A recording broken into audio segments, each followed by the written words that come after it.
अस्सलाम वालेकुम student, my name is Mohammad Umar Mughal. आज का जो हमारा टॉपिक है वो है डुपॉन्ट एनालिसिस।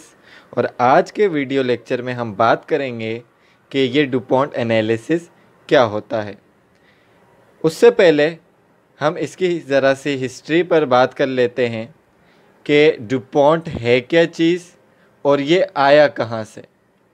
तो बेसिकली डुपॉन्ट एक ऐसी कॉरपोरेशन है जो वर्ल्ड वाइड फाइनेंशियल मैनेजमेंट की कंसल्टेंसी देती है। इन्होंने रिटर्न ऑन इन्वेस्टमेंट निकालने का एक नया तरीका निकाला जो कि 3 रेशोज़ का प्रोडक्ट है।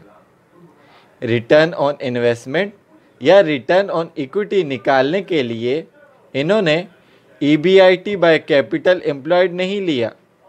यानी कि मैं आपको ऐसे समझाऊं कि रिटर्न ऑन इन्वेस्टमेंट के लिए आप EBIT बाय कैपिटल एम्प्लॉयड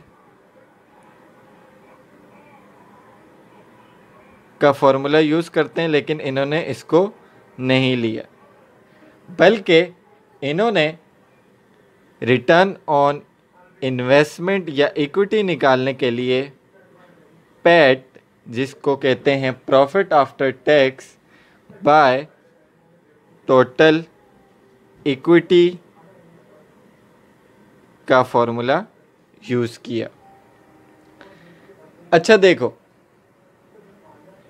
इसके साथ जो 3 रेशोज़ इस्तेमाल हुए जिसका प्रोडक्ट बनाया गया वो 3 क्या थे रिटर्न ऑन इन्वेस्टमेंट निकालने के लिए। सबसे पहला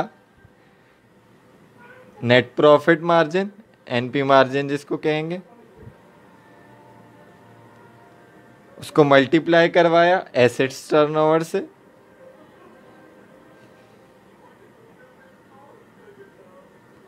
और उसको मल्टीप्लाई करवाया इक्विटी मल्टीप्लायर से।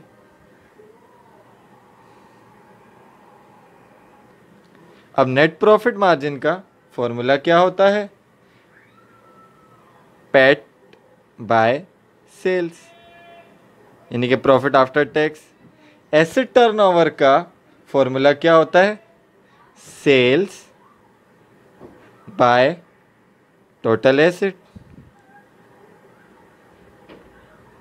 Multiply by. और ये जो तीसरा फॉर्मूला था इक्विटी मल्टीप्लायर, ये क्या होता है इसका फंक्शन भी बताता हूँ। ये इन्होंने जो आप प्रोप्राइटरी रेशो पढ़ते हैं बिल्कुल उसका उलट लिया। प्रोप्राइटरी रेशो क्या होता है? इक्विटी बाय एसेट का, लेकिन इन्होंने ऐसा नहीं किया, बल्कि इन्होंने total asset by total equity लिया। तो उन्होंने ये बताया, ये फॉर्मूला अब आप देख सकते हो कि इसमें क्या हो रहा है, टोटल एसेट से टोटल एसेट कट रहा है, सेल्स से सेल्स कट रहा है। तो अल्टीमेट इम्पैक्ट किस पर आया? Profit after tax by total equity.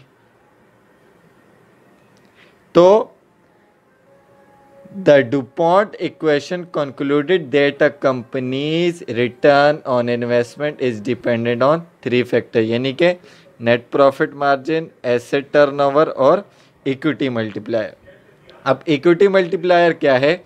Equity multiplier आपको ये बताएगा कि आपने अपने एसेट का कितना पोर्शन डेब्ट से बनाया, यानी कि लॉन्ग टर्म लायबिलिटीज़ से, जिससे इक्विटी वालों को फ़ायदा हुआ।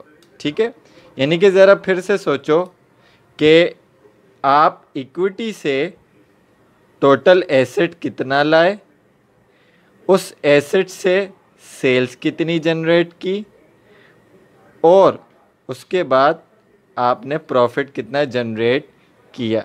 जाहिर सी बात है, जब तक प्रॉफिट जनरेट या रिटर्न नहीं होगा तो फिर सेल्स का क्या फ़ायदा।